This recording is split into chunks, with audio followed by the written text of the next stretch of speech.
তোরসা নদী।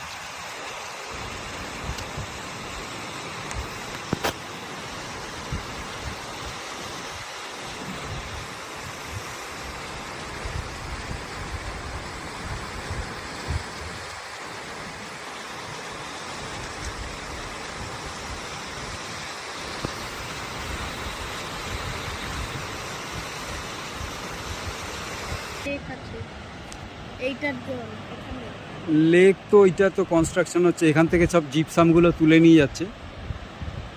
জিপসামগুলো তুলে নিয়ে যাচ্ছে দেখে এই জিনিসটা হচ্ছে। ওই দূর থেকে তোরসা আসছে, ঠিক আছে, ওই দূর থেকে তোরসা আসছে ওপাশে পাহাড়ের বাঁক থেকে তোরসা আসছে। এইবারে মেইন কনস্ট্রাকশন হচ্ছে হ্যাঙ্গিং ব্রিজ। মেইন কনস্ট্রাকশন হচ্ছে ওই বেসে, ওই বেসটাকে গার্ড দেওয়ার জন্যে এইখানে একটা কংক্রিট ওয়াল তৈরি করা হয়। বর্ষাকালে যখন জল বাড়ে এই কংক্রিট ব্রিজের উচ্চতা ছুঁয়ে নেয়, তার ফলে কি হয়, মেইন যে বেস কনস্ট্রাকশনে যাতে ধাক্কাটা না পড়ে তার জন্যে, হ্যাঁ তার জন্যেই এইখানে একটা, আর এই পাশে আর একটা, হ্যাঁ এই পাশে একটা, এই দুটো ওয়াল তৈরি করা আছে।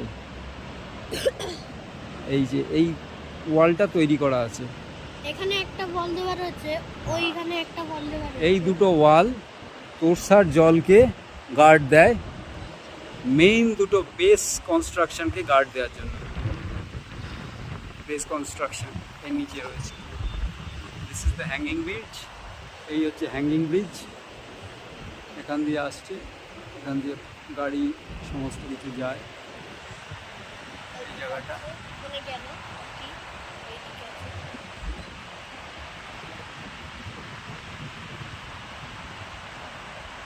হ্যাঙ্গিং ব্রিজটা, হ্যাঙ্গিং ব্রিজ।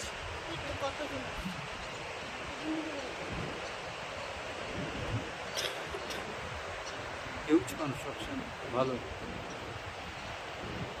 কত বছর লেগেছে এস্টিমেটেড জানা নেই, রিসেন্টলি তৈরি করেছে বলছে তো, রিসেন্টলি তৈরি করা এটা। তোরসা নদী বয়ে চলেছে।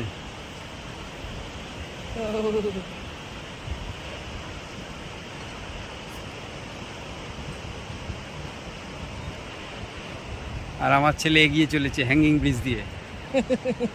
তোরসা নদী একদিকে বইছে, হ্যাঙ্গিং ব্রিজ দিয়ে আমার ছেলে এগিয়ে রয়েছে, আর আমরা এখানে পেছনে, যে এতক্ষণ ভয় পাচ্ছিল সেইবারে আসছে আমাদের দেখে, সাহস সংগ্রহ করে এগোচ্ছি আমরা হ্যাঙ্গিং ব্রিজের উপর দিয়ে। এই দিক থেকে আসছে তোরসার এই জায়গাটার নাম হচ্ছে আমুচু, সেই জন্যে এই ব্রিজের নাম হচ্ছে আমুচু ব্রিজ।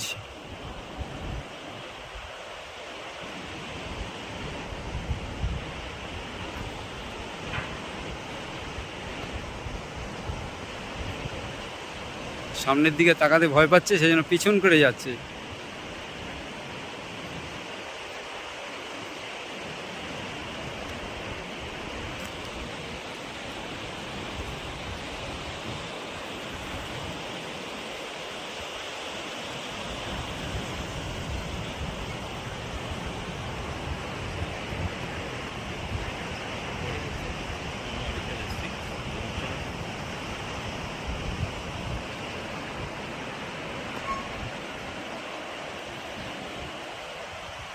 এইটা হচ্ছে মিডল পয়েন্ট, এটা ব্রিজের মিডল পয়েন্ট, যেখানে সব থেকে জার্কিংটা বেশি অনুভব হয়, মানে দোদুল্যমান অবস্থাটা সব থেকে বেশি থাকে এখানে। সেই পয়েন্টটা এটা ব্রিজের, সেই পয়েন্ট থেকে আমরা নিচে তোরসাকে দেখতে পাচ্ছি।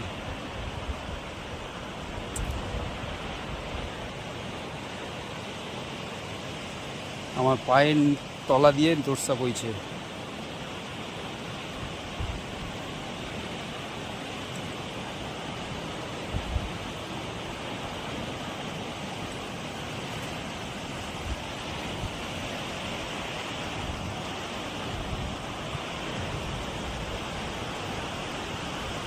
দূরে বয়ে গেছে, দুপাশে দুই পাহাড়, মাঝখানে এই নদীর স্রোত বয়ে চলেছে।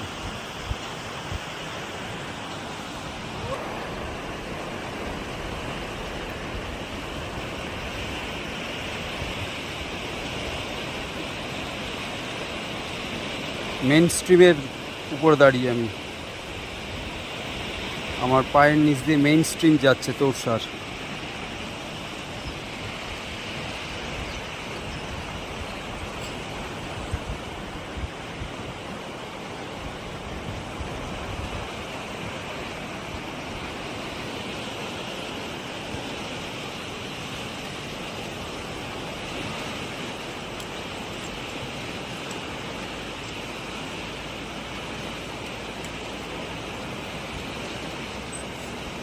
মেইন স্ট্রিম পার হয়ে গেলাম, যাচ্ছি।